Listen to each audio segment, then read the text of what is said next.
Kama uliwahi kufanya masturbation kwa muda mrefu au mpaka sasa bado unafanya masturbation, ni tiba ipi ufanye ili kurejesha afya yako ya mfumo wa nguvu za kiume?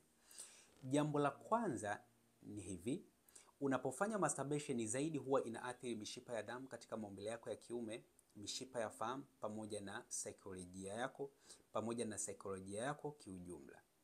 Manake tiba unayotakiwa ufanye ili kurudi katika hali yako ya kawaida ni ile tiba inayokwenda kuimarisha mishipa ya damu katika maumbile yako ya kiume, mishipa ya fahamu iliyounganishwa kutoka kwenye ubongo kwenda kwenye uume, na ubongo wenyewe ukae sawasawa. Iko hivi, mfumo wako wa nguvu za kiume kufanya kazi kikamilifu unategemea sehemu hizo kuu tatu nilizokutajia.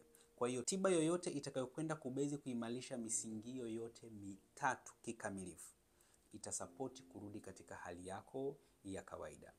Kama kuna madhara ambayo tayari yameanza kutokea na umejaribu kutumia njia mbalimbali kutibia changamoto yako lakini bado imeendelea kuwepo, basi utachukua namba yangu kwenye bio, uwe ndani au nje ya Tanzania, nitakusaidia. Karibu, nikutakie wakati mwema.